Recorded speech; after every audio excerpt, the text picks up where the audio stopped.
I think of Peaceoholics Ronald Moten and Jauhar Abraham, who not only talk the talk, but ladies and gentlemen, they walk the walk, dedicating every minute of their lives to saving the young people of this city. The violence between feuding neighborhood groups shattered the weekend peace.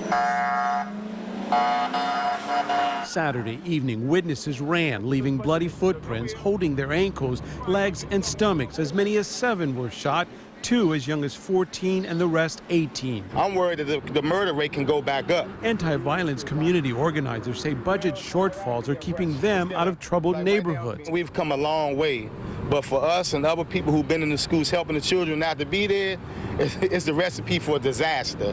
And I'm predicting if we're not in certain schools because of the climax on the street, that something will happen within the first 2 weeks. 16-year-old Lavelle Jones is but the latest Ballou student to die from violence. 7th District Police tell us the school has lost 4 students in the past 14 months alone. A special vigil held in a D.C. community that was shattered by the loss of another young life to violent crime. A gunman killed Ballou High School student Lavelle Jones in a drive-by 1 week ago along Minnesota Avenue. They're becoming all too common. Another young victim remembered with a special service. Like so many other events just like this, candles are lit, stuffed animals are left behind, and prayers are said. But some here wonder if they do any good to help stop future violence. The brothers and sisters in the community need to start going back and raising these young brothers and sisters so that they won't hate themselves and each other and do a senseless murder like this.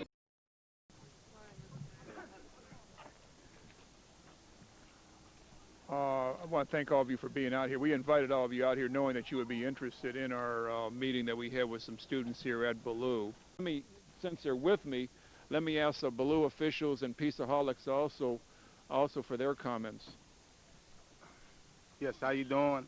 I'd like to thank the media for coming here for something positive, and also I'd like to thank the mayor and Marion Berry, Dr. Pollard, and everyone for extending themselves to the students of Ballou.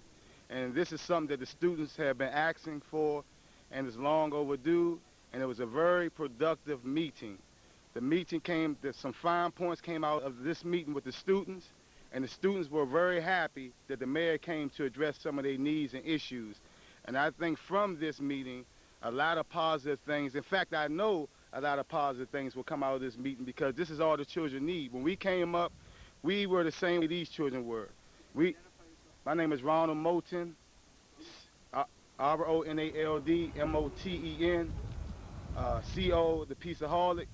And a lot of things that the children are doing, they just ask for people to listen to them. We have a lot of programs in the city, is what the mayor heard, but some of the programs are not programs that the children can relate to. So we're going to do some redefining and get the children to put some input on some things that they will anticipate and will participate in. And then if they don't participate in these programs, then there are no excuses because the children help create the program. So if they're out at 1 and 2 o'clock in the morning and they're not in the program that they help create, then there's no excuse for being in the street. And that's all that a lot of students ask for. Let us help create some of the things that we want to be a part of.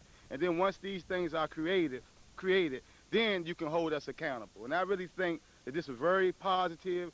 Once again, I take my hat off to the mayor and his administration. Today, Mayor Fenty told us he'll expand an experimental program to curb school violence. It began back in March at Anacostia High School, and since then, the cops say that former convicts working with the group Peaceoholics have made a tremendous impact. Fox 5's Paul Wagner is here now with the story. Paul? Well, Sean, when the idea came up to put the Peaceoholics in Anacostia High School to help mediate disputes, it was met with some resistance. School officials didn't like the idea because some members of the group have criminal records. But Mayor Fenty said today the so-called street cred the group has is exactly why it's working. Until early March, when the mayor took a chance and signed a contract with the Peaceoholics, Anacostia High School was a volatile mix of students from rival neighborhoods who were frequently getting into fights. Since then, it's been a very different place. You know, the very thing that people may criticize this program for is the reason it works. You know, and that, some of the guys who work in the Peaceoholics, by their own description, are coming out of the streets. Some of them have been have gotten into trouble before. But the mayor says he knew enough about the group and the problems inside the school that he decided to take a chance.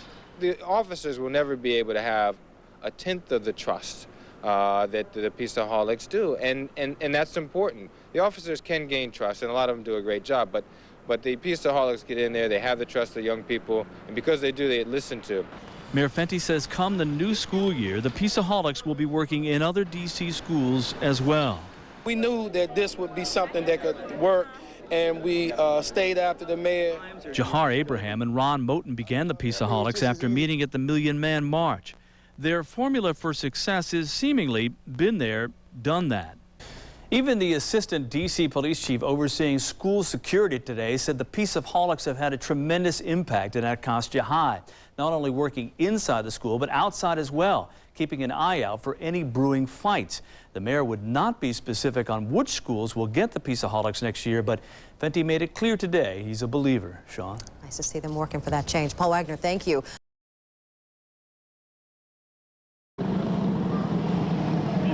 D.C. police moved into Trinidad in force, setting up a checkpoint on Montello Avenue Northeast. Officers stopped cars and checked IDs. No one in or out who doesn't belong. Police are responding with extra aggressive tactics after 7 people were murdered last weekend, 3 in Trinidad. Outside the checkpoint, police have undercover operations and officers throughout the neighborhood. Community groups joined the fight against violence, minus the police, holding a neighborhood festival with music, food, games, jobs, and social services. If a person doesn't have hope, then that's all you're going to see is violence. Just imagine if you didn't have any hope, would you do positive things? In some inner-city communities, when trouble breaks out, there is often a reluctance to talk with police investigators. Sometimes that reluctance is motivated by fear, and sometimes the reluctance comes from a street code against, quote, snitching. You don't have to be afraid. About 40 people gathered at the sweltering Pilgrim AME Church in Northeast Washington to bury the myth of the snitch. Ron Moten of Peaceoholics was the main organizer. So we have to change our mindset and educate the masses of our people that when you stand up, it's doing the right thing.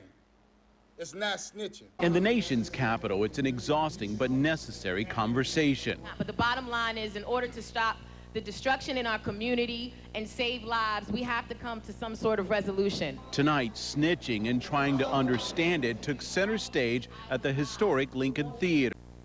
Now, one sign that people are listening to groups like Peaceoholics is that the theater tonight was nearly packed. Live in the newsroom, Robbie Chavez, Fox 5 News. I want to ask either Mr. Moten or Mr. Abraham from the Peaceoholics just to say a couple words, and we're going to close out.